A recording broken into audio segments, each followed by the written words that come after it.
Welcome to tricky BSc. അപ്പൊ നമ്മളിപ്പോ discuss ചെയ്തുകൊണ്ടിരുന്ന ടോപ്പിക് ഭൂമിശാസ്ത്രമായിരുന്നു. അപ്പൊ ഇനി നമ്മൾ ആ ടോപ്പിക് ഒന്ന് മാറ്റി പിടിക്കുകയാണ്. നമ്മുടെ ഡിഗ്രി സിലബസിലും അതുപോലെ തന്നെ +2 സിലബസിലും വളരെ ഇമ്പോർട്ടന്റ് ആയിട്ട് കൊടുത്തിരിക്കുന്ന ഒരു ഭാഗമാണ് IT എന്ന് പറയുന്നത്. നമ്മുടെ LDC പരീക്ഷയ്ക്കും വളരെ ഇമ്പോർട്ടന്റ് ആണ്. LGS പരീക്ഷയ്ക്കും IT-യിൽ നിന്ന് ചോദ്യങ്ങൾ കണ്ടിട്ടുണ്ട്. അപ്പൊ നമ്മൾ ഇന്ന് IT എന്ന ടോപ്പിക്കാണ് ഡിസ്കസ് ചെയ്യാൻ പോകുന്നത്. അപ്പൊ 2-3 ക്ലാസ്സുകൾ കൊണ്ട്, ഒരു 3-4 ക്ലാസ്സുകൾ കൊണ്ട് നമുക്ക് ഈ ഒരു സിലബസ് കവർ ചെയ്യാൻ പറ്റും. ഓക്കെ, അപ്പൊ നമ്മൾ ഇതിന്റെ ബാക്കിയായിട്ടാണ് എടുത്തെടുത്ത് പോകുന്നത്. അപ്പൊ നിങ്ങൾ എന്ത് ചെയ്യുക, എല്ലാ ക്ലാസ്സുകളും മാക്സിമം കാണാൻ വേണ്ടി ശ്രമിക്കുക. നമ്മുടെ ക്ലാസ് കണ്ടതിന് ശേഷം നിങ്ങളുടെ കയ്യിലുള്ള ഗൈഡ് ജസ്റ്റ് ഒന്ന് വായിച്ചു കഴിഞ്ഞാൽ നിങ്ങൾക്ക് ഈ ഒരു ടോപ്പിക് തറവാകും. പിന്നെ ഈ ഒരു ടോപ്പിക് എടുക്കാൻ എനിക്ക് ഒരുപാട് സന്തോഷമുണ്ട്. കാരണം ഞാൻ എന്റെ ട്രേഡ് കമ്പ്യൂട്ടർ സയൻസ് ആയിരുന്നു, ഞാൻ BTech. അതുകൊണ്ട് തന്നെ എനിക്ക് ഈ ഒരു ടോപ്പിക് എടുക്കാൻ ഭയങ്കര ഇഷ്ടമാണ്. അപ്പൊ നിങ്ങളും എന്റെ കൂടെ നമുക്ക് ഇഷ്ടപ്പെട്ട് പഠിക്കുക. ഓക്കെ, അപ്പൊ നമുക്ക് നേരെ ക്ലാസ്സിലേക്ക് പോവാം. ഓക്കെ, അപ്പൊ നമ്മൾ എക്സാം പോയിന്റ് ഓഫ് വ്യൂലാണ് എല്ലാ കാര്യങ്ങളും പറയുന്നത്. കുറെ കാര്യങ്ങൾ വാരി വലിച്ച് പഠിച്ച് പരീക്ഷയ്ക്ക് കൺഫ്യൂഷൻ ആവണ്ട. നമുക്കറിയാം പ്രീവിയസ് ഇയർ ക്വസ്റ്റ്യൻസ് എടുത്തു നോക്കിക്കഴിഞ്ഞാൽ ഏതൊക്കെ മേഖലയിൽ നിന്നാണ് ചോദ്യം പ്രധാനമായും വന്നിട്ടുള്ളത് എന്നുള്ളത്. അപ്പൊ അതിന് ഊന്നൽ കൊടുത്തുകൊണ്ട് പഠിക്കാം കേട്ടോ. അപ്പൊ കമ്പ്യൂട്ടറിന്റെ പിതാവ് ആരാണ്? എല്ലാവർക്കും അറിയുന്ന ഒരു കാര്യമാണ്, ചാൾസ് ബബേജ് ആണ്. കമ്പ്യൂട്ടറിന്റെ പിതാവ് ആരാണ്? ചാൾസ് ബബേജ് ആണ്. എഴുതണോ? കമ്പ്യൂട്ടറിന്റെ പിതാവ് ആരാണ്? Charles Babbage. ഓക്കെ, LGS-നൊക്കെ ചോദിക്കാട്ടോ, ചോദിക്കാതിരിക്കൊന്നുമില്ല. LGS പോലുള്ള പരീക്ഷയ്ക്കൊക്കെ ചോദിക്കാൻ സാധ്യതയുള്ള ഒരു ക്വസ്റ്റ്യൻ ആണ്. കമ്പ്യൂട്ടറിന്റെ പിതാവ് ആരാണ്? Charles Babbage. അങ്ങനെയാണെങ്കിൽ കമ്പ്യൂട്ടർ സയൻസിന്റെ പിതാവ് ആരാണ്? അലൻ ട്യൂറിംഗ് ആണ്. കമ്പ്യൂട്ടർ സയൻസിന്റെ പിതാവ് PSC ചോദിച്ചിട്ടുണ്ട്, ഇനിയും ചോദിക്കാൻ സാധ്യതയുണ്ട്, ഓർത്തു വെക്കുക. Allen Turing. ഈ ഒരു സബ്ജക്റ്റിന്റെ ഒരു പ്രത്യേകത, കുറെ പേരുകൾ പഠിക്കാനുണ്ട്, അതാണ് ഏറ്റവും വലിയൊരു പ്രത്യേകത. അപ്പൊ ശ്രദ്ധിച്ചിരിക്കുക, കമ്പ്യൂട്ടർ സയൻസിന്റെ പിതാവ് ആരാണ്? അലൻ ട്യൂറിംഗ് ആണ്. ആധുനിക കമ്പ്യൂട്ടറിന്റെ പിതാവ് എന്നറിയപ്പെടുന്നത്. ക്ലിയർ ആണോ? കമ്പ്യൂട്ടറിന്റെ പിതാവ് നമ്മുടെ ചാൾസ് ബബേജ് ആണ്. ആധുനിക കമ്പ്യൂട്ടറിന്റെ പിതാവ് എന്നറിയപ്പെടുന്നത് അലൻ ട്യൂറിംഗ് ആണ്. അദ്ദേഹം കമ്പ്യൂട്ടർ സയൻസിന്റെ പിതാവ് എന്നും കൂടി അറിയപ്പെടുന്നുണ്ട്. ഓക്കെ, കമ്പ്യൂട്ടർ സയൻസിന്റെ പിതാവാണ് അലൻ ട്യൂറിംഗ്. ആധുനിക കമ്പ്യൂട്ടറിന്റെ പിതാവാണ് അലൻ ട്യൂറിംഗ് എന്ന് പറയുന്നത്. ക്ലിയർ ആണല്ലോ? ഇനി പരീക്ഷയ്ക്ക് ചോദിച്ചിട്ടുള്ള ഏറ്റവും പ്രധാനപ്പെട്ട ഭാഗമാണ് കമ്പ്യൂട്ടർ ജനറേഷൻ. കമ്പ്യൂട്ടർ സ്റ്റാർട്ട് ചെയ്ത സമയത്ത് നമ്മുടെ ഇന്നത്തെ പോലത്തെ കമ്പ്യൂട്ടർ ആണോ? അല്ല, അതിന് ഒരുപാട് ഡിഫക്ട്സ്. ആദ്യം ഒരു മെഷീൻ, പിന്നെ അടുത്തത്, അങ്ങനെ ഓരോ സ്റ്റെപ്പുകളായിട്ടാണ് ഇന്നത്തെ കമ്പ്യൂട്ടറും ലാപ്ടോപ്പും ഒക്കെ എത്തിയത്. അപ്പൊ കമ്പ്യൂട്ടർ ജനറേഷനിൽ നിന്ന് PSC ചോദിക്കാറുണ്ട്. മൊത്തം 5 ജനറേഷനാണ് നമ്മൾ പ്രധാനമായും പറയുന്നത്. ഓരോ ജനറേഷനിലും ഓരോ ടെക്നോളജിയാണ് യൂസ് ചെയ്തത്. ടെക്നോളജികൾക്ക് മാറ്റം വരുന്നതിനനുസരിച്ച് ആ ഒരു കമ്പ്യൂട്ടർ എന്ന് പറയുന്ന അതിന്റെ ഫംഗ്ഷനുകൾക്കും ഒരുപാട് ഇംപ്രൂവ്മെന്റ് വന്ന് ഇന്നത്തെ രീതിയിലുള്ള കമ്പ്യൂട്ടറായി. അപ്പൊ നമ്മൾ ഓരോ ജനറേഷനായി പഠിക്കുകയാണ്. അപ്പൊ ഇവിടെ പഠിക്കേണ്ടത് ആ ഒരു കാലഘട്ടവും പഠിക്കണം, ആ ജനറേഷനിൽ ഉപയോഗിച്ചിരുന്ന ടെക്നോളജിയും പഠിക്കണം. കാലഘട്ടത്തെക്കാൾ ഏറ്റവും ഇമ്പോർട്ടന്റ് ടെക്നോളജിയാണ്. അപ്പൊ നേരെ ബോർഡിലേക്ക് നോക്കൂ. ഫസ്റ്റ് ജനറേഷൻ, കമ്പ്യൂട്ടറിന്റെ ഫസ്റ്റ് ജനറേഷൻ എന്ന് പറയുന്നത് 40 to 56 ആണ്. അപ്പൊ 1940കളുടെ തുടക്കത്തോടെയാണ് കമ്പ്യൂട്ടർ എന്ന് പറയുന്ന സംഭവം നമ്മുടെ ലോകത്തേക്ക് വരുന്നത്. അപ്പൊ 40 മുതൽ 56 വരെയുള്ള കാലഘട്ടമാണ് കമ്പ്യൂട്ടറിന്റെ 1ാം ജനറേഷൻ എന്ന് പറയുന്നത്. 1ാം ജനറേഷനിൽ ഉപയോഗിച്ചിരുന്ന ടെക്നോളജി ഏതാണെന്ന് ചോദിച്ചാൽ വാക്വം ട്യൂബ് ആണ്. വളരെ ഇമ്പോർട്ടന്റ് ആണ്. 1ാം ജനറേഷനിൽ ഉപയോഗിച്ചിരുന്ന ടെക്നോളജി ഏതാണ്? വാക്വം ട്യൂബ് ആണ്. PSCയുടെ പ്രീവിയസ് ചോദ്യമാണ്. കമ്പ്യൂട്ടറിന്റെ 1ാം ജനറേഷനിൽ ഉപയോഗിച്ചിരുന്ന ടെക്നോളജി വാക്വം ട്യൂബ് ആണ്. വാക്വം ട്യൂബ് കണ്ടുപിടിച്ചത് ആരാണ്? ജോൺ എ ഫ്ലെമിംഗ് ആണ്. വാക്വം ട്യൂബ് കണ്ടുപിടിച്ചത്. ഇമ്പോർട്ടന്റ് ആണ്. ജോൺ എ ഫ്ലെമിംഗ് ആണ് വാക്വം ട്യൂബ് കണ്ടുപിടിച്ചത്. ഓക്കെ, കമ്പ്യൂട്ടർ സയൻസിന്റെ പിതാവാണ് അലൻ ട്യൂറിംഗ്. വാക്വം ട്യൂബ് കണ്ടുപിടിച്ച വ്യക്തിയാണ് ജോൺ എ ഫ്ലെമിംഗ്. കിട്ടിയോ? എങ്കിൽ അടുത്ത ജനറേഷൻ, സെക്കൻഡ് ജനറേഷൻ എന്ന് പറയുന്നത് 56 മുതൽ 63 വരെയാണ്. 56 മുതൽ 63 വരെയാണ് സെക്കൻഡ് ജനറേഷൻ. സെക്കൻഡ് ജനറേഷനിൽ ഉപയോഗിച്ചിരുന്ന ടെക്നോളജി ഏതാണെന്ന് ചോദിച്ചു കഴിഞ്ഞാൽ ട്രാൻസിസ്റ്റർ ആണ്. ഓക്കെ, ഇലക്ട്രോണിക്സിന്റെ അത്ഭുത ശിശു എന്നറിയപ്പെടുന്ന transistor, wonder baby of electronics എന്നറിയപ്പെടുന്ന ട്രാൻസിസ്റ്റർ ആണ് രണ്ടാം ജനറേഷനിൽ ഉപയോഗിച്ചത്. ശരിക്കും ഈ ഒരു ട്രാൻസിസ്റ്ററിന്റെ കണ്ടുപിടുത്തം നമ്മുടെ ഇലക്ട്രോണിക്സ് മേഖലയിൽ വരുത്തിയ മാറ്റം എന്ന് പറയുന്നത് വളരെ വലുതാണ്. അതുകൊണ്ട് ഇമ്പോർട്ടന്റ് ആണ്. LGS ചോദ്യമാണ്. ഇലക്ട്രോണിക്സിന്റെ അത്ഭുത ശിശു എന്നറിയപ്പെടുന്നത് ട്രാൻസിസ്റ്റർ ആണ്. ഇലക്ട്രോണിക്സിന്റെ അത്ഭുത ശിശു എന്നറിയപ്പെടുന്നത് ട്രാൻസിസ്റ്റർ ആണ്.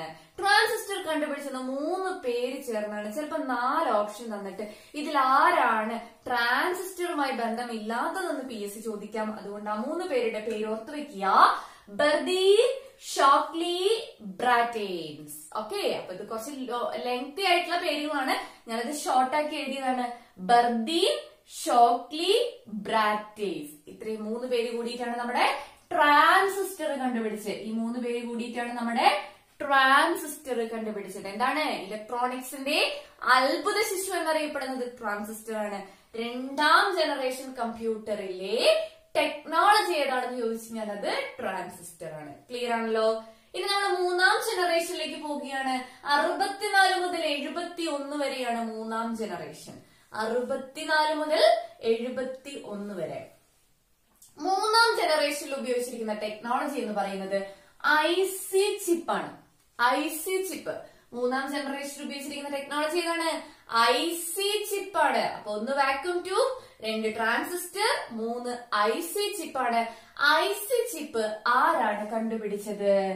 ജാക്ക് കിൽബി എന്ന് പറയുന്ന സയന്റിസ്റ്റ് ആണ്. IC ചിപ്പ് കണ്ടുപിടിച്ചത് ആരാണ്? ജാക്ക് കിൽബി എന്ന് പറയുന്ന സയന്റിസ്റ്റ് ആണ്. ഓക്കെ, അപ്പൊ വാക്യൂം ട്യൂബ് കണ്ടുപിടിച്ചത് ജോൺ എ ഫ്ലമിംഗ്. ട്രാൻസിസ്റ്റർ കണ്ടുപിടിച്ചത് ബർദീൻ, ഷോക്ലി, ബ്രാറ്റേഴ്സ്. IC ചിപ്പ് കണ്ടുപിടിച്ചത് ജാക്ക് കിൽബിയാണ്. ജാക്ക് കിൽബിയാണ് IC ചിപ്പ് കണ്ടെത്തിയത്. ഇനി നമ്മൾ 4ാം ജനറേഷനിലേക്ക് വന്നു കഴിഞ്ഞാൽ 71 മുതൽ 90 വരെയാണ് 4ാം ജനറേഷൻ. 1971 മുതൽ 1990 വരെയാണ് 4ാം ജനറേഷൻ. 4ാം ജനറേഷനിൽ ഉപയോഗിച്ചിരുന്ന ടെക്നോളജി എന്ന് പറയുന്നത് മൈക്രോ പ്രൊസസർ ആണ്. Micro processor. Okay, micro processor ആണ് 4ാം ജനറേഷനിൽ ഉപയോഗിച്ചിരിക്കുന്ന ടെക്നോളജി എന്ന് പറയുന്നത്. ഇനി നമ്മൾ 5ാം ജനറേഷനിലേക്ക് വന്നു കഴിഞ്ഞാൽ 1990 മുതൽ പിന്നെ അങ്ങോട്ട് നമ്മൾ ഇപ്പൊ ഉപയോഗിക്കുന്ന ആ ഒരു ടെക്നോളജി എന്ന് പറയുന്നത് ആർട്ടിഫിഷ്യൽ ഇന്റലിജൻസ്, AI. വളരെ ഇമ്പോർട്ടന്റ് ആണ്. ഇപ്പോൾ കമ്പ്യൂട്ടർ ഒക്കെ പഠിക്കുന്നവർക്കൊക്കെ അറിയാം ആർട്ടിഫിഷ്യൽ ഇന്റലിജൻസ് എന്ന് പറയുന്നത് വളരെ ഇമ്പോർട്ടന്റ് ആയിട്ടുള്ള ഒരു ഭാഗമാണ്. ഓക്കെ, ആരാണ് ആർട്ടിഫിഷ്യൽ ഇന്റലിജൻസിന്റെ പിതാവ്? ആരാണ്? മെക്കാർത്തി ആണ്. ആരാണ്? മെക്കാർത്തി. ആർട്ടിഫിഷ്യൽ ഇന്റലിജൻസിന്റെ പിതാവ് ആരാണ്? മെക്കാർത്തിയാണ്. ഇത് വളരെ ഇമ്പോർട്ടന്റ് ആണ്. അപ്പൊ ഈ പോയിന്റുകളൊക്കെ ഒന്നുകൂടി ശ്രദ്ധിക്കാം. കമ്പ്യൂട്ടറിന്റെ പിതാവ് ചാൾസ് ബബേജ്. ആധുനിക കമ്പ്യൂട്ടറിന്റെ പിതാവ് അലൻ ട്യൂറിംഗ്. കമ്പ്യൂട്ടർ സയൻസിന്റെ പിതാവും അലൻ ട്യൂറിംഗ് ആണ്. ക്ലിയർ? ഫസ്റ്റ് ജനറേഷൻ കമ്പ്യൂട്ടറിൽ ഉപയോഗിക്കുന്ന ടെക്നോളജിയാണ് vacuum tube. John A Fleming ആണ് വാക്യൂം ട്യൂബ് കണ്ടുപിടിച്ചത്. സെക്കൻഡ് ജനറേഷൻ കമ്പ്യൂട്ടറിൽ ഉപയോഗിക്കുന്ന ടെക്നോളജി ട്രാൻസിസ്റ്റർ ആണ്. ട്രാൻസിസ്റ്റർ കണ്ടുപിടിച്ചത് 3 വ്യക്തികൾ ചേർന്നിട്ടാണ്. ബർദീൻ, ഷോക്ലി, ബ്രാറ്റേഴ്സ് എന്ന് പറയുന്ന 3 വ്യക്തികൾ ചേർന്നിട്ടാണ് ട്രാൻസിസ്റ്റർ കണ്ടുപിടിച്ചത്. ഇനി 3ാം ടെക്നോളജിയിലേക്ക് മൂന്നാം ജനറേഷനിലേക്ക് വന്നു കഴിഞ്ഞാൽ ഏത് ടെക്നോളജിയാണ്?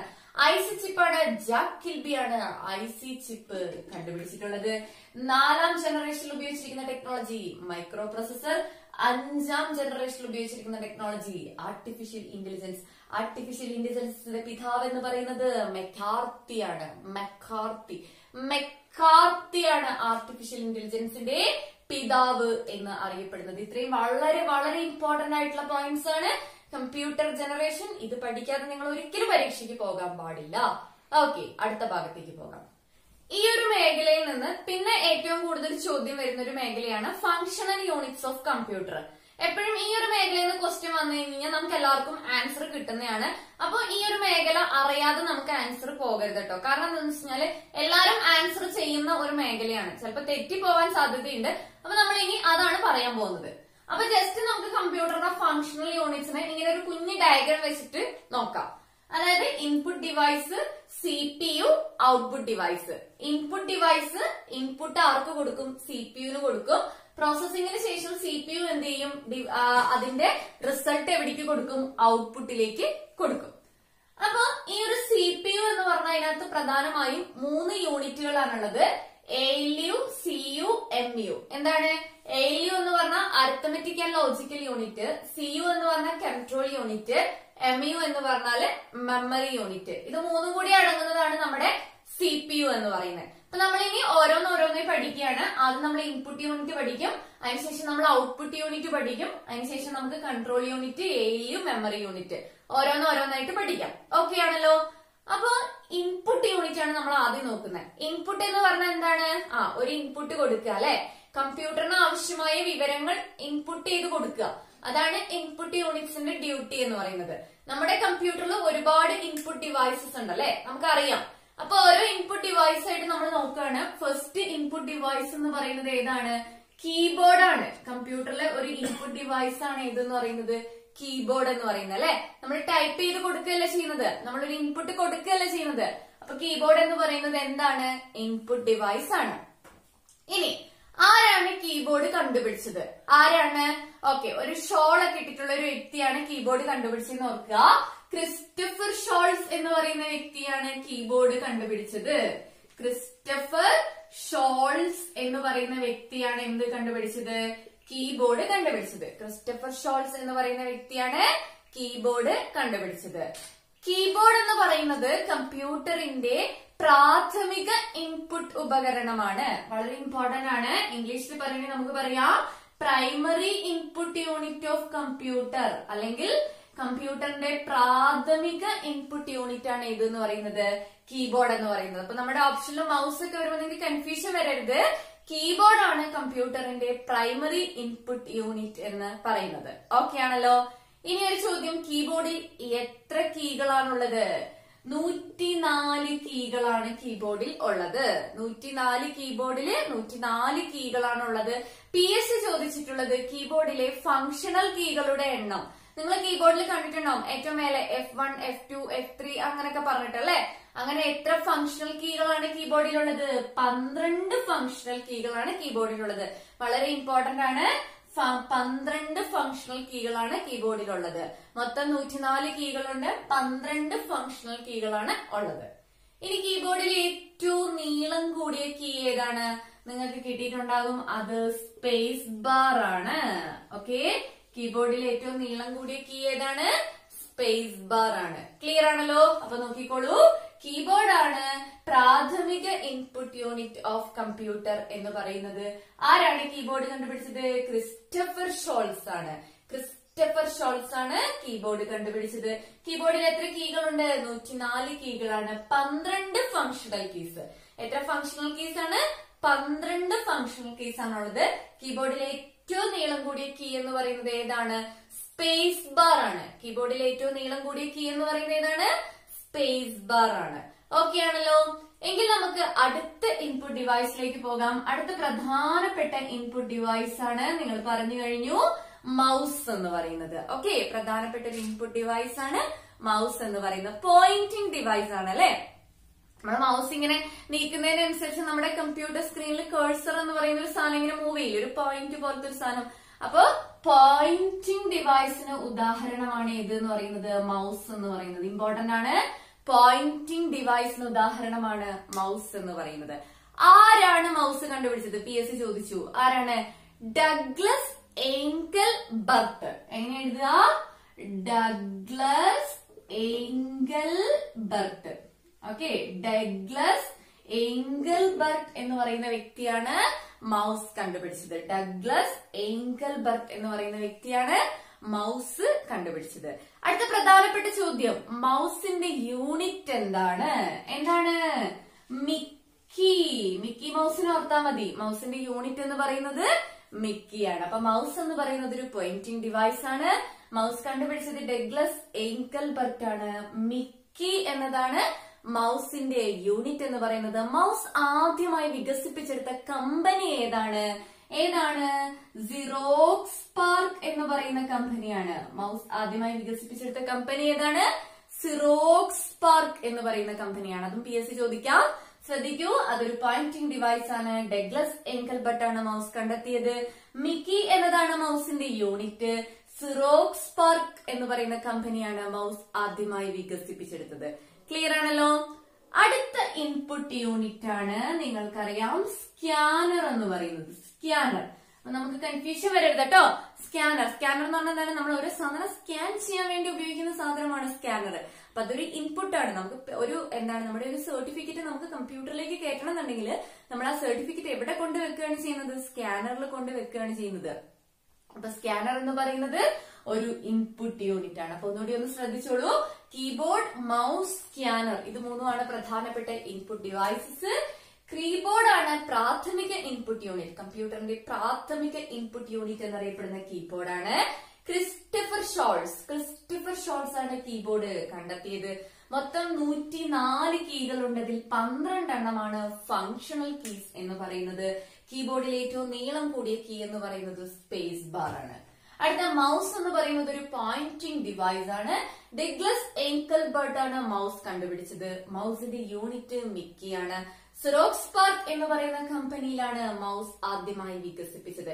മറ്റൊരു പ്രധാനപ്പെട്ട ഇൻപുട്ട് യൂണിറ്റ് ആണ് ഇതെന്ന് പറയുന്നത് സ്കാനർ എന്ന് പറയുന്നത്. ഇൻപുട്ട് യൂണിറ്റ്സ് നിങ്ങൾക്ക് ക്ലിയർ ആയി എന്ന് വിചാരിക്കുന്നു. അങ്ങനെയാണെങ്കിൽ നമുക്കിനി ഔട്ട്പുട്ട് യൂണിറ്റിലേക്ക് പോകാം. ഇനി നമ്മൾ പറയുന്നത് ഔട്ട്പുട്ട് ഡിവൈസസ് ആണ് കേട്ടോ. നിങ്ങൾക്ക് അറിയുന്ന കാര്യങ്ങൾ തന്നെയാണ്, ഒന്നുകൂടി ഒന്ന് പറയുന്നേ ഉള്ളൂ. ഏറ്റവും പ്രധാനപ്പെട്ട ഔട്ട്പുട്ട് ഡിവൈസ് ആണ് ഏതെന്ന് പറയുന്നത് മോണിറ്റർ എന്ന് പറയുന്നത് അല്ലെ. കമ്പ്യൂട്ടറിലുള്ള ഓരോ കാര്യങ്ങളും നമ്മൾ കാണുന്ന ആ ഒരു സ്ക്രീനാണ് എന്തെന്ന് പറയുന്നത് മോണിറ്റർ. അപ്പൊ മോണിറ്റർ എന്ന് പറയുന്നത് എന്താണ്? ഔട്ട്പുട്ട് ഡിവൈസ് ആണ് അല്ലെ. മോണിറ്റർ അറിയപ്പെടുന്ന മറ്റൊരു പേരാണ് ഇതെന്ന് പറയുന്നത് VDU എന്ന് പറയുന്നത്. എന്താണ് VDUന്റെ ഫുൾ ഫോം? PC ചോദിക്കാം. Visual display unit. VDUന്റെ ഫുൾ ഫോം എന്താണ്? Visual display unit. VDU monitor അല്ലെങ്കിൽ VDU വിഷ്വൽ ഡിസ്പ്ലേ യൂണിറ്റ്. ഇനി ഈ ഒരു മോണിറ്ററിന്റെ റെസല്യൂഷൻ എന്ന് പറയുന്നത് പിക്സലിനെ അടിസ്ഥാനപ്പെടുത്തിയാണ്. ഈ കാര്യം ഒന്ന് ഓർത്തു വെക്കണേ. എന്താണ് റെസല്യൂഷൻ എന്ന് ഉദ്ദേശിക്കുന്നത്? ഇതാണ് ഒരു കമ്പ്യൂട്ടർ. ഈ ഒരു കമ്പ്യൂട്ടറിന്റെ മോണിറ്റർ ഇല്ലേ, അപ്പൊ ഈ ഒരു മോണിറ്ററിനെ നമ്മൾ കുറെ കഷ്ണമാക്കി തിരിച്ചു കഴിഞ്ഞാല് അവസാനം ഏറ്റവും ചെറിയ ആ ഒരു ഇതാണ് റെസല്യൂഷൻ എന്ന് പറയുന്നത്. അതെന്ന് പറയുന്നത് പിക്സലിനെ അടിസ്ഥാനപ്പെടുത്തിയിട്ടാണെന്നുള്ള കാര്യം ജസ്റ്റ് ഒന്ന് ഓർത്തു വെക്കുക. അപ്പൊ മോണിറ്റർ VDU ആണ്, വിഷ്വൽ ഡിസ്പ്ലേ യൂണിറ്റ്. പിക്സലിനെ അടിസ്ഥാനപ്പെടുത്തിയിട്ടാണ് അതിന്റെ റെസല്യൂഷൻ നമ്മൾ പറയുന്നത്. ഇനി ഒരു മോണിറ്റർ എന്ന് പറയുന്നതാണ് കമ്പ്യൂട്ടറിന്റെ പ്രൈമറി ഔട്ട്പുട്ട് ഡിവൈസ് അല്ലെങ്കിൽ പ്രാഥമിക ഔട്ട്പുട്ട് ഡിവൈസ് എന്ന് പറയുന്നത്. നമ്മൾ പറഞ്ഞു പ്രാഥമിക ഇൻപുട്ട് ഡിവൈസ് ഏതാണ്? കീബോർഡ് ആണ്. അതേപോലെ പ്രാഥമിക ഔട്ട്പുട്ട് ഡിവൈസ് എന്ന് പറയുന്നത് ഏതാണ്? മോണിറ്റർ ആണ്. ഓക്കെ അല്ലേ? പലതരത്തിലുള്ള മോണിറ്റർ ഉണ്ട്. ഒന്നാണ് CRT എന്ന് പറയുന്നത്. നിങ്ങൾ കേട്ടിട്ടുണ്ടാവും. CRT എന്താണ് full form? Cathode ray tube monitor. Cathode ray tube monitor. Okay, CRT. പലതരത്തിലുള്ള മോണിറ്ററുകളാണ് പറയുന്നത്. CRT cathode ray tube. മറ്റൊന്നാണ് LED. എന്താണ് കിട്ടി? Light emitting diode. LED എന്ന് പറയുന്നത് ഏതാണ്? Light emitting diode. അടുത്തത് LCD. എന്താണ്? Liquid crystal display. Liquid crystal display. ഇതൊക്കെ പ്രധാനപ്പെട്ട മോണിറ്ററുകളാണ് കേട്ടോ. Cathode ray tube, light emitting diode, liquid crystal display, ഇതൊക്കെ പ്രധാനപ്പെട്ട മോണിറ്ററുകളാണ്. അപ്പൊ VDU എന്ന് നമ്മൾ മോണിറ്ററിനെ പറയാറുണ്ട്, വിഷ്വൽ ഡിസ്പ്ലേ യൂണിറ്റ്. മോണിറ്ററിന്റെ റെസല്യൂഷൻ പറയുന്നത് പിക്സലിനെ അടിസ്ഥാനപ്പെടുത്തിക്കൊണ്ടാണ്. പ്രാഥമിക ഔട്ട്പുട്ട് ഡിവൈസ് ആണ് കമ്പ്യൂട്ടറിന്റെ. ഏത്? മോണിറ്റർ. പലതരത്തിലുള്ള മോണിറ്ററുകളാണ്. ഒന്ന് CRT, LED, LCD. CRT എന്ന് പറയുന്നത് കാഥോഡ് റേ ട്യൂബ് ആണ്. LED ലൈറ്റ് എമിറ്റിംഗ് ഡയോഡ് ആണ്. LCD ലിക്വിഡ് ക്രിസ്റ്റൽ ഡിസ്പ്ലേ ആണ്. അടുത്ത പ്രധാനപ്പെട്ട ഔട്ട്പുട്ട് ഡിവൈസ് ആണ് പ്രിന്റർ എന്ന് പറയുന്നത്. നമുക്കറിയാം അല്ലെ, നമുക്ക് എന്ത് സാധനങ്ങളും പ്രിന്റ് ചെയ്ത് കിട്ടുന്നത് പ്രിന്ററിലൂടെയാണ് അല്ലെ. അപ്പൊ നമ്മള് കമ്പ്യൂട്ടറിനകത്ത് ഒരു നോട്ടീസോ എന്തെങ്കിലും ടൈപ്പ് ചെയ്ത് വെച്ചു. അപ്പൊ ആ ടൈപ്പ് ചെയ്ത് വെച്ച് കഴിഞ്ഞാൽ ആ ഒരു കമ്പ്യൂട്ടറിൽ തന്നെ ഇരിക്കുമ്പോൾ അത് എന്ത് പേരിലാണ് അറിയപ്പെടുന്നത്? സോഫ്റ്റ് കോപ്പി എന്നാണ് അറിയപ്പെടുന്നത്. അതായത് നമ്മളത് പ്രിന്റ് ചെയ്തിട്ടില്ല, ജസ്റ്റ് കമ്പ്യൂട്ടറിൽ തന്നെ നമ്മളത് റീഡ് ചെയ്യുകയാണെങ്കിൽ അതിനെ സോഫ്റ്റ് കോപ്പി എന്ന് പറയും. ഇനി നമ്മളത് പ്രിന്റ് ചെയ്ത് പേപ്പറിലേക്ക് പ്രിന്റ് ചെയ്ത് എടുത്തു കഴിഞ്ഞാൽ നമ്മൾ അതിന് എന്ത് പറയും? ഹാർഡ് കോപ്പി എന്നാണ് പറയുന്നത്. അതായത് പ്രിന്റഡ് കോപ്പിനെ നമ്മൾ ഹാർഡ് കോപ്പി എന്ന് പറയും. പ്രിന്റ് ചെയ്യാത്ത ആ ഒരു ഡോക്യുമെന്റിനെ നമ്മൾ എന്ത് പറയും? സോഫ്റ്റ് കോപ്പി എന്ന് പറയും. ഇത് വളരെ ഇമ്പോർട്ടന്റ് ആണ്. പ്രിന്റ് ചെയ്യാത്തത് സോഫ്റ്റ് കോപ്പിയാണ്, പ്രിന്റ് ചെയ്തത് എന്താണ്? ഹാർഡ് കോപ്പിയാണ്. ഇപ്പൊ പ്രിന്ററിനെ നമുക്ക് രണ്ടായിട്ട് തിരിക്കാം. ഇമ്പാക്ട് പ്രിന്റർ എന്നും നോൺ ഇമ്പാക്ട് പ്രിന്റർ എന്നും. എങ്ങനെയാണ് തിരിക്കുന്നത്? ഇമ്പാക്ട് പ്രിന്റർ എന്നും നോൺ ഇമ്പാക്ട് പ്രിന്റർ എന്നും. ജസ്റ്റ് മനസ്സിലാക്കാൻ വേണ്ടി ഞാനൊരു ഇത് പറയാം. അതായത് നമ്മൾ ഈ ഒരു പേപ്പറിലാണ് പ്രിന്റ് ചെയ്യുന്നത്. അപ്പൊ ഒരു പ്രിന്റിംഗ് ഹെഡ് ഉണ്ടാകും അല്ലെ? ഒരു പ്രിന്റിംഗ് ഹെഡ് ഉണ്ടാകും. ഈ പ്രിന്റിംഗ് ഹെഡ് പേപ്പറുമായിട്ട് ടച്ച് ചെയ്യുന്നതിനെയാണ് നമ്മൾ ഇമ്പാക്ട് പ്രിന്റർ എന്ന് പറയുന്നത്. പ്രിന്റിംഗ് ഹെഡ് പേപ്പറുമായിട്ട് ഇമ്പാക്ട് വരികയാണ്, ടച്ച് ചെയ്യാണ്, അതിനെയാണ് നമ്മൾ ഇമ്പാക്ട് പ്രിന്റർ എന്ന് പറയുന്നത്. നേരെ തിരിച്ച് non impact printer, printing head പേപ്പറിൽ ടച്ച് ചെയ്യുന്നില്ല, അതാണ് നോൺ ഇമ്പാക്ട് പ്രിന്റർ. ഈ എക്സാമ്പിളുകൾ പഠിച്ചു വെക്കണം, പരീക്ഷയ്ക്ക് ചോദിക്കാം. ഇമ്പാക്ട് പ്രിന്ററിന് ഉദാഹരണങ്ങളാണ് line printer, dot matrix printer, chain printer. കുറെ പ്രിന്റേഴ്സ് ഉണ്ട് കേട്ടോ. ഇമ്പാക്ട് പ്രിന്ററിൽ കുറെ പ്രിന്റേഴ്സ് ഉണ്ട്. നോൺ ഇമ്പാക്ട് പ്രിന്റേഴ്സ് ഏതൊക്കെയാണെന്ന് ജസ്റ്റ് ഓർത്തു വെക്കുക. പ്രധാനമായിട്ട് 2 നോൺ ഇമ്പാക്ട് പ്രിന്റേഴ്സിനെ പറയുന്നുള്ളൂ. അപ്പൊ ബാക്കിയൊക്കെ വന്നുകഴിഞ്ഞാൽ നമുക്ക് ഗസ് ചെയ്ത് അത് ഇമ്പാക്ട് പ്രിന്റർ ആണെന്ന് മനസ്സിലാക്കാം കേട്ടോ. ലേസർ പ്രിന്ററും ഇങ്ക് ജെറ്റ് പ്രിന്ററുമാണ് നോൺ ഇമ്പാക്ട് പ്രിന്റേഴ്സ്. ലേസർ പ്രിന്ററും ഇങ്ക് ജെറ്റ് പ്രിന്ററും. ഈ ലേസർ പ്രിന്ററിന് ഒരു പ്രത്യേകതയുണ്ട്. ഏറ്റവും വേഗത കൂടിയ പ്രിന്റർ ആണ് ഏതെന്ന് പറയുന്നത്? ലേസർ പ്രിന്റർ എന്ന് പറയുന്നത്. ഏറ്റവും വേഗത കൂടിയ പ്രിന്റർ ആണ് ഏതെന്ന് പറയുന്ന ലേസർ പ്രിന്റർ. ഒപ്പം ഇങ്ക് ജെറ്റ് പ്രിന്ററും. ഇത് രണ്ടും നോൺ ഇമ്പാക്ട് പ്രിന്റേഴ്സ് ആണ്. Line printer, dot matrix printer, chain printer, പിന്നെയുണ്ട് കേട്ടോ ഡ്രം പ്രിന്റർ. അങ്ങനെ കുറെ പ്രിന്റേഴ്സ് ഉണ്ട്. അതെല്ലാം എന്താണ്? ഇമ്പാക്ട് പ്രിന്ററിന് ഉദാഹരണമാണ്. എന്താണ് ഇമ്പാക്ട്, എന്താണ് നോൺ ഇമ്പാക്ട് എന്ന് മനസ്സിലായില്ലേ? പ്രിന്റിംഗ് ഹെഡ് പേപ്പറിൽ ഡയറക്ട്ലി ടച്ച് ചെയ്യുവാണെങ്കിൽ അത് ഇമ്പാക്ട് പ്രിന്റർ. പ്രിന്റിംഗ് ഹെഡ് പേപ്പറിൽ ടച്ച് ചെയ്യുന്നില്ല എന്നുണ്ടെങ്കിൽ അത് എന്താണ്? നോൺ ഇമ്പാക്ട് പ്രിന്റർ ആണ്. ക്ലിയർ ആണല്ലോ? ഓക്കെ. അപ്പൊ പ്രിന്റ് ചെയ്ത ഡേറ്റ അല്ലെങ്കിൽ ഡോക്യുമെന്റ് അതിനെ നമ്മൾ ഹാർഡ് കോപ്പി എന്ന് പറയും. പ്രിന്റ് ചെയ്യാത്ത ഡോക്യുമെന്റിനെ നമ്മൾ എന്ത് പറയും? സോഫ്റ്റ് കോപ്പി എന്നാണ് പറയുന്നത്. ഓക്കെ. അപ്പൊ പ്രിന്റർ എന്ന് പറയുന്നത് ഒരു ഔട്ട്പുട്ട് ഡിവൈസ് ആണ്. പ്രിന്ററിനെ പോലെ തന്നെ മറ്റൊരു പ്രധാനപ്പെട്ട ഒരു ഔട്ട്പുട്ട് ഡിവൈസ് ആണ് ഏതെന്ന് പറയുന്നത്? പ്ലോട്ടർ എന്ന് പറയുന്നത്. ആക്ച്വലി ഇതിന്റെ ഫംഗ്ഷൻ സെയിം തന്നെയാണ്. പ്ലോട്ടർ നമ്മൾ ഉപയോഗിക്കുന്നത് ക്യാഡ് ആൻഡ് ക്യാം ടെക്നോളജിയിലാണ് നമ്മൾ പ്ലോട്ടർ ഉപയോഗിക്കുന്നത്. ഇങ്ങനെ ചോദിക്കാൻ സാധ്യതയുണ്ട്. ക്യാഡ് ആൻഡ് ക്യാം ടെക്നോളജിയിൽ ഉപയോഗിക്കുന്ന ഔട്ട്പുട്ട് ഡിവൈസ് ഏതാണ്? ഉത്തരം എന്താണ്? പ്ലോട്ടർ ആണ്. ക്യാഡ് ആൻഡ് ക്യാം ടെക്നോളജിയിൽ ഉപയോഗിക്കുന്ന ഔട്ട്പുട്ട് ഡിവൈസ് ഏതാണ്? പ്ലോട്ടർ. ആ ഒരൊറ്റ പോയിന്റ് കൂടി ഈ ഒരു ഭാഗത്ത് ഓർത്തു വെക്കുക. ഇനി നമുക്ക് പഠിക്കാനുള്ളത് CPU ആണ്. ഓക്കെ. ഞാൻ പറഞ്ഞു CPUവിനകത്ത് 3 കാര്യങ്ങളാണ് അടങ്ങിയിരിക്കുന്നത്: ALU, CU, MU.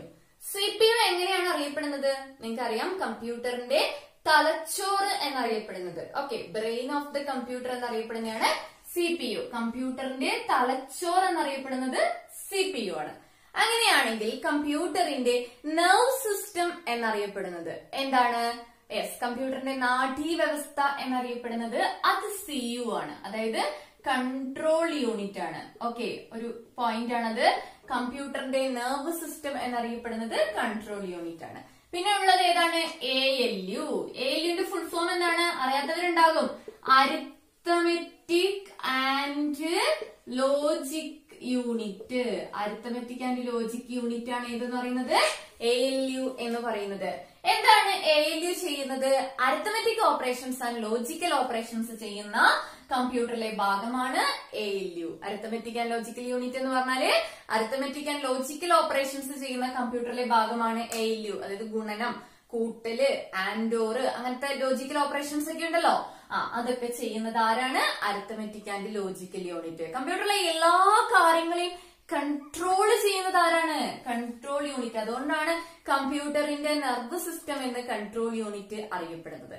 ഇനി ഇപ്പൊ ഈ അരിത്തമെറ്റിക് ആൻഡ് ലോജിക്കൽ യൂണിറ്റില് നമ്മൾ ഓരോ കാര്യങ്ങൾ ചെയ്തു അല്ലെ, കാൽക്കുലേഷൻസ് ഒക്കെ ചെയ്ത് അതിന്റെ റിസൾട്ട് എവിടെയാണ് സ്റ്റോർ ചെയ്യുന്നത്? അതിനാണ് MU. എന്താണ്? Memory unit. Memory unit. ഈ മെമ്മറി യൂണിറ്റ് നമുക്ക് വളരെ പ്രധാനമായും പഠിക്കാനുള്ള ഒരു കാര്യമാണ്. കാരണം പരീക്ഷയ്ക്ക് ഒരുപാട് പ്രാവശ്യം ചോദിച്ചിട്ടുള്ള ഒരു ഭാഗമാണ് മെമ്മറി യൂണിറ്റ്. അപ്പൊ നമ്മൾ ഇതൊക്കെ അങ്ങോട്ട് മായിച്ചിട്ടിനി മെമ്മറി യൂണിറ്റ് മാത്രം പഠിക്കാൻ പോവാണ്. അതിനു മുമ്പ് ഇതിന്റെ ഓവറോൾ സ്ട്രക്ചർ ഒന്ന് നോക്കിക്കോളുക. ഇൻപുട്ട് കൊടുക്കുന്നു സിപിയുയിലേക്ക്, സിപിയുയിൽ വിവരങ്ങളെല്ലാം കഴിഞ്ഞ് ആ റിസൾട്ട് ഇതിൽ കൂടെ കൊടുക്കുന്നു, ഔട്ട്പുട്ടിൽ കൊടുക്കുന്നു. പ്രധാനപ്പെട്ട input units keyboard, mouse, scanner. Primary input unit keyboard ആണെന്ന് ഓർക്കണം. പ്രധാനപ്പെട്ട output unit printer, monitor, plotter. അതിൽ പ്രാഥമിക ഔട്ട്പുട്ട് യൂണിറ്റ് മോണിറ്റർ ആണെന്നുള്ള കാര്യം ഓർക്കണം. ഇനി CPU എന്ന് പറയുന്നത് കമ്പ്യൂട്ടറിന്റെ തലച്ചോറാണ്. CPUവിലെ 3 യൂണിറ്റ് ആണ് ALU, CU, MU. Arithmetic and logical unit, control unit and memory unit. എല്ലാ കാര്യങ്ങളും കൺട്രോൾ ചെയ്യുന്ന കൺട്രോൾ യൂണിറ്റ് ആണ്. കമ്പ്യൂട്ടറിന്റെ നെർവ് സിസ്റ്റം എന്നറിയപ്പെടുന്നത് കൺട്രോൾ യൂണിറ്റ് ആണ്. നെക്സ്റ്റ് മെമ്മറി യൂണിറ്റ് ആണ്, വിവരങ്ങളൊക്കെ സ്റ്റോർ ചെയ്ത് വെക്കുന്നത്. അരിത്തമെറ്റിക് ആൻഡ് ലോജിക്കൽ യൂണിറ്റിലാണ് അരിത്തമെറ്റിക് ആൻഡ് ലോജിക്കൽ ഓപ്പറേഷൻസ് നടക്കുന്നത്. ഇനി നമുക്ക് മെമ്മറി യൂണിറ്റ് പഠിക്കാം. ഓക്കെ, അപ്പൊ നമ്മൾ ഇനി കമ്പ്യൂട്ടർ മെമ്മറിയാണ് പഠിക്കാൻ പോകുന്നത്. കുറച്ചധികം പോയിന്റുകൾ നമുക്ക് കമ്പ്യൂട്ടർ മെമ്മറിയുമായിട്ട് പഠിക്കാനുണ്ട്. അപ്പൊ എല്ലാവരും ശ്രദ്ധിച്ചിരിക്കുക കേട്ടോ. കമ്പ്യൂട്ടർ മെമ്മറിയെ നമ്മൾ ബ്രോഡ്ലി രണ്ടായിട്ടാണ് തിരിച്ചിരിക്കുന്നത്. പ്രൈമറി മെമ്മറി എന്നും സെക്കൻഡറി മെമ്മറി എന്നും. പ്രാഥമിക മെമ്മറി എന്നും ദ്വിതീയ മെമ്മറി എന്നും. മലയാളത്തിൽ കൂടി ഓർത്തു വെക്കുക കേട്ടോ. കമ്പ്യൂട്ടർ മെമ്മറിയെ നമ്മൾ എങ്ങനെയാ തിരിച്ചിരിക്കുന്നത്? പ്രാഥമിക മെമ്മറി എന്നും ദ്വിതീയ മെമ്മറി എന്നുമാണ് നമ്മൾ കമ്പ്യൂട്ടർ മെമ്മറിയെ രണ്ടായി തിരിച്ചിരിക്കുന്നത്. പ്രൈമറി മെമ്മറി അഥവാ സെക്കൻഡറി മെമ്മറി. ഇനി പ്രൈമറി മെമ്മറിയാണ് കമ്പ്യൂട്ടറിന്റെ മെയിൻ മെമ്മറി എന്നറിയപ്പെടുന്നത്. പോയിന്റ് ആണ്, കമ്പ്യൂട്ടറിന്റെ മെയിൻ മെമ്മറി എന്നറിയപ്പെടുന്നത് ഏതാണ്? നമ്മുടെ പ്രൈമറി മെമ്മറി അഥവാ പ്രാഥമിക മെമ്മറിയാണ്. ഇനി പ്രൈമറി മെമ്മറി 2 തരത്തിലുണ്ട്, റാമും റോമും. നിങ്ങൾ കേട്ടിട്ടുണ്ടാകും റാം എന്നും റോം എന്നും. എന്താണ് റാം എന്ന് പറഞ്ഞു കഴിഞ്ഞാല്? Random access memory. Random access മെമ്മറിയാണ് റാം. റോം എന്ന് പറയുന്നത് എന്താണ്? Read only മെമ്മറിയാണ്. റോം എന്ന് പറയുന്നത് എന്താണ്? Read only memory. റാം എന്ന് പറയുന്നത് റാൻഡം ആക്സസ് മെമ്മറിയാണ്. റോം എന്ന് പറയുന്നത് റീഡ് ഓൺലി മെമ്മറിയാണ്. ഇനി നമ്മൾ റാമിലേക്ക് വന്നു കഴിഞ്ഞാൽ ഇതെന്ന് പറയുന്നത് വോളറ്റൈൽ മെമ്മറിയാണ്. വോളറ്റൈൽ മെമ്മറിയാണ്. എന്തുകൊണ്ടാണ് അത് വോളറ്റൈൽ മെമ്മറി ആണെന്ന് പറയാൻ കാരണം, പവർ ഓഫ് ചെയ്ത് കഴിഞ്ഞാല് നഷ്ടപ്പെടുന്ന മെമ്മറിയാണ് ഏത്? റാം എന്ന് പറയുന്നത്. പവർ ഓഫ് ചെയ്ത് കഴിഞ്ഞാൽ നഷ്ടപ്പെടും. പവർ ഓഫ് ചെയ്ത് കഴിഞ്ഞാല് നമുക്ക് നഷ്ടപ്പെടുന്ന മെമ്മറിയാണ് ഏത് എന്ന് പറയുന്നത്? റോം എന്ന് പറയുന്നത്. അതുകൊണ്ട് അത് വോളറ്റൈൽ മെമ്മറിയാണ് എന്ന് ഓർത്തു വെക്കുക. റീഡ് റൈറ്റ് മെമ്മറി എന്നറിയപ്പെടുന്നത് നമ്മുടെ എന്താണ്? റാം ആണെന്നും കൂടി ഓർത്തു വെക്കുക. റീഡ് ചെയ്യാനും റൈറ്റ് ചെയ്യാനും കഴിയുന്ന മെമ്മറിയാണ് റാം എന്ന് പറയുന്നത്. Random access memory. അപ്പൊ റാൻഡം ആക്സസ് മെമ്മറി വോളറ്റൈൽ ആണ്. പവർ ഓഫ് ചെയ്ത് കഴിഞ്ഞാൽ നഷ്ടപ്പെടുന്ന മെമ്മറിയാണ് റാം എന്ന് പറയുന്നത്. റീഡ് റൈറ്റ് മെമ്മറി എന്നറിയപ്പെടുന്ന റാം ആണ്. ഇനി നമ്മള് റോമിലേക്ക് വന്നു കഴിഞ്ഞാൽ എന്താണ്? റീഡ് ഓൺലി മെമ്മറിയാണ് അല്ലെ. പവർ ഓഫ് ചെയ്താലും നഷ്ടപ്പെടില്ല. പവർ ഓഫ് ചെയ്താലും നഷ്ടപ്പെടില്ല. അതാണ് ഏതെന്ന് പറയുന്നത്? റോം എന്ന് പറയുന്നത്. അതുകൊണ്ട് തന്നെ അത് നോൺ വോളറ്റൈൽ മെമ്മറിയാണ്. നോൺ വോളറ്റൈൽ മെമ്മറിയാണ് ഏതെന്ന് പറയുന്നത്? റോം എന്ന് പറയുന്നത്. പവർ ഓഫ് ചെയ്താലും നഷ്ടപ്പെടില്ല. അപ്പൊ ഇത്രയുമാണ് കമ്പ്യൂട്ടറിന്റെ പ്രൈമറി മെമ്മറി അഥവാ പ്രാഥമിക മെമ്മറി. മെയിൻ മെമ്മറി, കമ്പ്യൂട്ടറിന്റെ മെയിൻ മെമ്മറി എന്നറിയപ്പെടുന്നത് പ്രാഥമിക മെമ്മറിയാണ്. 2 തരത്തിലുണ്ട്, റാം എന്നും റോം എന്നും. റാം എന്ന് പറഞ്ഞാൽ റാൻഡം ആക്സസ് മെമ്മറി, വോളറ്റൈൽ ആണ്. അതായത് പവർ ഓഫ് ചെയ്താലും നഷ്ടപ്പെടുന്ന മെമ്മറിയാണ്. റീഡ് റൈറ്റ് മെമ്മറി എന്നറിയപ്പെടുന്നത് റാം ആണ്. റോം എന്ന് പറയുന്നത് റീഡ് ഓൺലി മെമ്മറിയാണ്. പവർ ഓഫ് ചെയ്താലും നഷ്ടപ്പെടാത്ത മെമ്മറിയാണ് റോം എന്ന് പറയുന്നത്. അത് നോൺ വോളറ്റൈൽ ആണ്. ക്ലിയർ ആണല്ലോ. അങ്ങനെയാണെങ്കിൽ നമുക്ക് നേരെ സെക്കൻഡറി മെമ്മറിയിലേക്ക് പോകാം. ദ്വിതീയ മെമ്മറി. കമ്പ്യൂട്ടറിന് പുറത്ത് വിവരങ്ങൾ ശേഖരിച്ചു വെക്കുന്നവയാണ് ദ്വിതീയ മെമ്മറി. നമ്മുടെ മെമ്മറി കാർഡ് ജസ്റ്റ് ഓർത്താൽ മതി, അതൊരു ദ്വിതീയ മെമ്മറിയാണ്. ജസ്റ്റ് പെൻഡ്രൈവ് ഓർക്കൂ, അതൊരു ദ്വിതീയ മെമ്മറിയാണ്. കാരണം നമ്മുടെ കമ്പ്യൂട്ടറിന് പുറത്ത് വിവരങ്ങൾ സൂക്ഷിച്ചു വെക്കുന്നതിനെയാണ് നമ്മൾ എന്ത് പറയുന്നത്? സെക്കൻഡറി മെമ്മറി അഥവാ ദ്വിതീയ മെമ്മറി എന്ന് പറയുന്നത്. ക്ലിയർ ആണല്ലോ. അപ്പൊ നമ്മൾ ഓരോരോ സെക്കൻഡറി മെമ്മറി ഡിവൈസുകൾ പഠിക്കുകയാണ്. നമ്മൾ ആദ്യം പഠിക്കുന്ന സെക്കൻഡറി ഡിവൈസ് ആണ് ഹാർഡ് ഡിസ്ക് എന്ന് പറയുന്നത്. ഓക്കെ, സെക്കൻഡറി മെമ്മറിക്ക് ഉദാഹരണമാണ് ഹാർഡ് ഡിസ്ക്. ഇവിടെ നമ്മൾ ഏറ്റവും പ്രധാനമായി പഠിക്കേണ്ടത് ഓരോ സെക്കൻഡറി മെമ്മറി ഡിവൈസിനും സ്റ്റോർ ചെയ്യാൻ കഴിവുള്ള എത്ര മെമ്മറിയാണ്, അതിന്റെ സ്റ്റോറേജ് കപ്പാസിറ്റി എത്രയാണെന്ന് പഠിക്കണം. അപ്പൊ ഹാർഡ് ഡിസ്കിന്റെ സ്റ്റോറേജ് കപ്പാസിറ്റി എന്ന് പറയുന്നത് 512 ബൈറ്റ്സ് ആണ്. അത്രയും കുറവാണ് കേട്ടോ. അപ്പൊ ഹാർഡ് ഡിസ്കിന്റെ സ്റ്റോറേജ് കപ്പാസിറ്റി എന്ന് പറയുന്നത് എത്രയാണ്? 512 512 ബൈറ്റ്സ് ആണ് ഹാർഡ് ഡിസ്കിന്റെ സ്റ്റോറേജ് കപ്പാസിറ്റി. ഹാർഡ് ഡിസ്കുമായി ബന്ധപ്പെട്ട് ഡിഗ്രി ലെവൽ പരീക്ഷയ്ക്ക് ചോദിക്കുന്ന ഒരു ചോദ്യമാണ് ഹാർഡ് ഡിസ്കിനെ സെക്ടേഴ്സ് ആയിട്ട്. ഓക്കെ, ഹാർഡ് ഡിസ്കിനെ നമ്മൾ തിരിക്കുന്നുണ്ട് കേട്ടോ. ഹാർഡ് ഡിസ്കിനെ തിരിക്കുന്നുണ്ട്. ആ ഒരു പ്രോസസ്സിന് പറയുന്ന പേര് എന്താണെന്ന് ഡിഗ്രി ലെവൽ പരീക്ഷയ്ക്ക് ചോദിച്ചിട്ടുണ്ട്. ഹാർഡ് ഡിസ്കിനെ സെക്ടേഴ്സ് ആൻഡ് ട്രാക്സ് ആയിട്ട്. അപ്പൊ അതെങ്ങനെയാ ഞാൻ ജസ്റ്റ് ഒന്ന് പറഞ്ഞുതരാം. അപ്പൊ ഇതാണ് നമ്മുടെ ഹാർഡ് ഡിസ്ക് എന്ന് ജസ്റ്റ് ഒന്ന് വിചാരിക്കുക. അപ്പൊ ഇതിനെ ഇങ്ങനെയായിട്ട് തിരിച്ചിട്ടുണ്ട്. നമുക്ക് സെക്ടേഴ്സ് ആണെന്ന് വിചാരിക്കാം. ശേഷം ഇതിനെ വീണ്ടും ഇങ്ങനെ തിരിക്കുന്നതിന് നമ്മൾ എന്ത് പറയുന്നു? ട്രാക്സ് എന്ന് പറയും. അങ്ങനെ ഹാർഡ് ഡിസ്കിനെ സെക്ടേഴ്സ് ആൻഡ് ട്രാക്സ് ആയിട്ട് തിരിക്കുന്ന ആ പ്രോസസ്സിന് പറയുന്ന പേരാണ് ഫോർമാറ്റിംഗ് എന്ന് പറയുന്നത്. ഡിഗ്രി ലെവൽ പരീക്ഷയ്ക്ക് മുമ്പ് ചോദിച്ചിട്ടുള്ള ഒരു ചോദ്യമാണ്. ഹാർഡ് ഡിസ്കുമായി ബന്ധപ്പെട്ട് ഹാർഡ് ഡിസ്കിനെ സെക്ടേഴ്സ് ആൻഡ് ട്രാക്സ് ആയി തിരിക്കുന്ന പ്രോസസ്സിന് പറയുന്ന പേരാണ് ഫോർമാറ്റിംഗ് എന്ന് പറയുന്നത്. ക്ലിയർ ആണല്ലോ? അപ്പൊ ഹാർഡ് ഡിസ്കിന്റെ മെമ്മറി കപ്പാസിറ്റി എത്രയാണ്? 512 ബൈറ്റ്സ് ആണ്. ഓക്കെ അല്ലേ? ഇനി നമ്മൾ പോകുന്നത് ഫ്ലോപ്പി ഡിസ്കിലാണ്. ഫ്ലോപ്പി ഡിസ്കിന്റെ മെമ്മറി കപ്പാസിറ്റി എന്ന് പറയുന്നത് 1.44 MB ആണ്. ഇവിടെ നമ്മുടെ ബൈറ്റ്സ് ആണ് പറഞ്ഞത്, കുറച്ചുകൂടി കൂടി കേട്ടോ, MB ആയി, മെഗാബൈറ്റിലേക്ക് മാറി. 1.44 MB ആണ് ഫ്ലോപ്പി ഡിസ്കിന്റെ സ്റ്റോറേജ് കപ്പാസിറ്റി. പരീക്ഷയ്ക്ക് ചോദിച്ചിട്ടുണ്ട് ഫ്ലോപ്പി ഡിസ്ക് കണ്ടുപിടിച്ച വ്യക്തി ആരാണെന്ന്. ആരാണ്?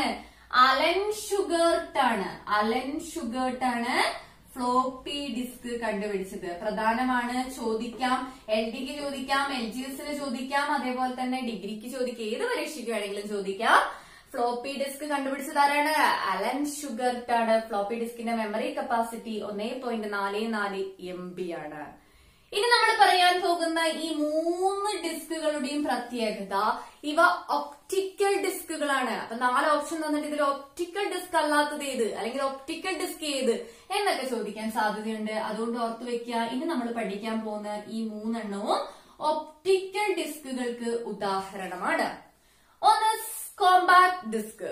നമ്മൾ ഷോർട്ടിൽ എന്ന് പറയും CD എന്ന് പറയും അല്ലെ. നമ്മൾ CD എടുത്ത് പണ്ടൊക്കെ സിനിമ കാണുന്ന ഒരു കാലം ഉണ്ടായിരുന്നു അല്ലെ. അപ്പൊ കോമ്പാക്ട് ഡിസ്ക് എന്ന് പറയുന്നത് CD ആണ്. ഒരു സിഡിക്ക്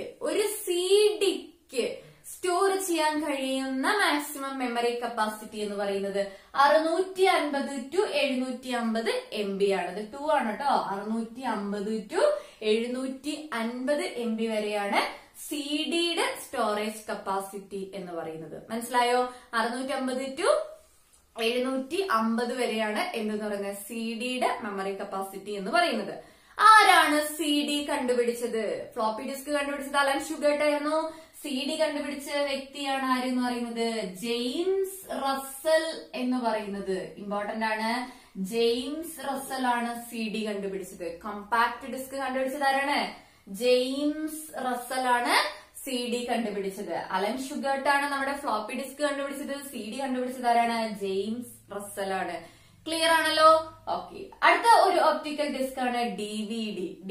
എന്താണ് ഫുൾ ഫോം എന്ന് പറയുന്നത്? Digital versatile disc. Digital versatile disc. ഓർത്തു വയ്ക്കൂ, ഡിജിറ്റൽ വെർസറ്റൈൽ ഡിസ്ക് എന്നറിയപ്പെടുന്നതാണ് ഡിവിഡിയുടെ മെമ്മറി കപ്പാസിറ്റി 4.7 GB ആണ്. ഡിവിഡിയുടെ മെമ്മറി കപ്പാസിറ്റി എത്രയാണ്? 4.7 GB ആണ് ഡിവിഡിയുടെ മെമ്മറി കപ്പാസിറ്റി. അടുത്തത് ബ്ലൂറേ ഡിസ്ക്. അടുത്തൊരു ഒപ്റ്റിക്കൽ ഡിസ്ക് ആണ് ബ്ലൂറേ ഡിസ്ക്. ഈ ബ്ലൂറേ ഡിസ്കിന്റെ മെമ്മറി കപ്പാസിറ്റി 25 GB ആണ് കേട്ടോ. ഇത്രയും ഹയർ ആണ്. 25 GB ആണ് ബ്ലൂറേ ഡിസ്കിന്റെ മെമ്മറി കപ്പാസിറ്റി എന്ന് പറയുന്നത്. അപ്പൊ ഒന്നുകൂടി ഒന്ന് നോക്കിയേ. സെക്കൻഡറി മെമ്മറിയിൽ ഫസ്റ്റ് വരുന്നത് ഹാർഡ് ഡിസ്ക് ആണ്. അതിന്റെ മെമ്മറി കപ്പാസിറ്റി എന്ന് പറയുന്നത് 512 ബൈറ്റ് ആണ്.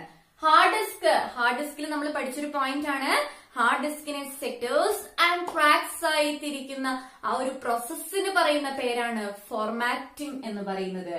അടുത്തത് ഫ്ലോപ്പി ഡിസ്ക് ആണ്. അലൻ ഷുഗർട്ട് ആണ് ഫ്ലോപ്പി ഡിസ്ക് കണ്ടുപിടിച്ചത്. മെമ്മറി കപ്പാസിറ്റി എന്ന് പറയുന്നത് 1.44 MB ആണ്.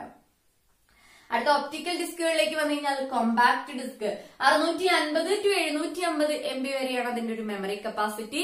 ആരാണ് കോമ്പാക്ട് ഡിസ്ക് കണ്ടുപിടിച്ചത്? ജെയിംസ് റസൽ എന്ന് പറയുന്ന ഒരു സയന്റിസ്റ്റ് ആണ്. DVD ഡിജിറ്റൽ വെർസറ്റൈൽ ഡിസ്ക് ആണ് DVD എന്ന് പറയുന്നത്.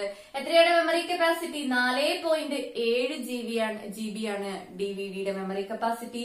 ബ്ലൂറേ ഡിസ്കിലേക്ക് വന്നാൽ 25 GB ആണ് ബ്ലൂറേ ഡിസ്കിന്റെ മെമ്മറി കപ്പാസിറ്റി. ഒറ്റ പോയിന്റ് കൂടി ഞാൻ പറയാണ്, സിഡിയിൽ ഉപയോഗിക്കുന്ന ടെക്നോളജി നിങ്ങൾക്കറിയാം, അത് ലേസർ ടെക്നോളജി ആണെന്ന കാര്യം ഓർത്ത് വെക്കുക. PSC പ്രീവിയസ് ക്വസ്റ്റ്യൻ ആണ്. സിഡിയിൽ ഉപയോഗിച്ചിരിക്കുന്ന ടെക്നോളജി ഏതാണ്? Laser technology. അപ്പൊ ഇത്രയുമാണ് നമ്മുടെ കമ്പ്യൂട്ടർ മെമ്മറി. ബോർഡ് നിറച്ച് എഴുതി വെച്ചിട്ടുണ്ട്, നിങ്ങൾക്ക് മനസ്സിലായി എന്ന് വിചാരിക്കുന്നു. Primary memory, secondary memory. Primary മെമ്മറിയിലാണ് റാമും റോമും വരുന്നത്. സെക്കൻഡറി മെമ്മറിയിലാണ് ഹാർഡ് ഡിസ്കും ഫ്ലോപ്പി ഡിസ്കും കോമ്പാക്ട് ഡിസ്കും ഡിവിഡിയും ബ്ലൂറേ ഡിസ്കും ഒക്കെ വരുന്നത്. ക്ലിയർ ആണല്ലോ? ഓക്കെ. അപ്പോ നമ്മള് ഇന്നത്തെ ക്ലാസ്സിൽ പഠിച്ചത് കമ്പ്യൂട്ടർ IT എന്ന ഭാഗത്തിന്റെ ഫസ്റ്റ് പാർട്ട്. അതായത് എന്തൊക്കെയാ പഠിച്ചത്? കമ്പ്യൂട്ടർ ജനറേഷൻസ് പഠിച്ചു, പിന്നെ സ്ട്രക്ചർ ഓഫ് കമ്പ്യൂട്ടർ പഠിച്ചു അല്ലെ. അതിൽ ഇൻപുട്ട് യൂണിറ്റ്സ്, ഔട്ട്പുട്ട് യൂണിറ്റ്സ്, പിന്നെ CPU യൂണിറ്റുകൾ, മെയിൻലി മെമ്മറി യൂണിറ്റ് നമ്മൾ പഠിച്ചു. അപ്പൊ വളരെ പ്രധാനപ്പെട്ട ഭാഗമാണ് നമ്മൾ പഠിച്ചത്. എന്തായാലും പരീക്ഷയ്ക്ക് ഒരു 2-3 ചോദ്യങ്ങളൊക്കെ ഈ ഒരു മേഖലയിൽ നിന്ന് നമുക്ക് എക്സ്പെക്ട് ചെയ്യാം. കാരണം IT വളരെ കാര്യമായിട്ട് നമ്മുടെ സിലബസിൽ പറഞ്ഞത് കൊണ്ട് തന്നെ നമുക്ക് ഈ ക്വസ്റ്റ്യൻസ് ഒക്കെ ഇതിൽ നിന്ന് എക്സ്പെക്ട് ചെയ്യാം. അപ്പൊ ക്ലാസ് കണ്ടതിന് ശേഷം ഒരു ഗൈഡ് വായിക്കാൻ എല്ലാവരും ശ്രദ്ധിക്കുക. കാരണം ചില പോയിന്റുകളൊക്കെ നമ്മൾ വിട്ടുപോയിട്ടുണ്ടെങ്കിൽ അത് നിങ്ങൾക്ക് ഗൈഡിൽ നിന്ന് കൂടി കിട്ടിക്കഴിഞ്ഞാൽ നിങ്ങൾ ഈ ഒരു ഭാഗത്ത് നല്ല തറവായിട്ടുണ്ടാകും. ഓക്കെ, അപ്പൊ നമുക്കിനി അടുത്ത ക്ലാസ്സിൽ ഇതിന്റെ ബാക്കി ഭാഗം, ഇനിയും കുറെ കാര്യങ്ങൾ ഡിസ്കസ് ചെയ്യാണ്ട്. കമ്പ്യൂട്ടർ ലാംഗ്വേജുകൾ പറയാനുണ്ട്, അതേപോലെ തന്നെ നെറ്റ്വർക്കിംഗ് പറയാനുണ്ട്, പിന്നെ സൈബർ ലോ പറയാനുണ്ട്. അപ്പൊ ആ കാര്യങ്ങളൊക്കെ വരും ക്ലാസ്സുകളിൽ നമുക്ക് പഠിക്കാം. അപ്പൊ നമുക്കിനി വീണ്ടും അടുത്ത ക്ലാസ്സിൽ കാണാം. അതുവരെ ബൈ ബൈ.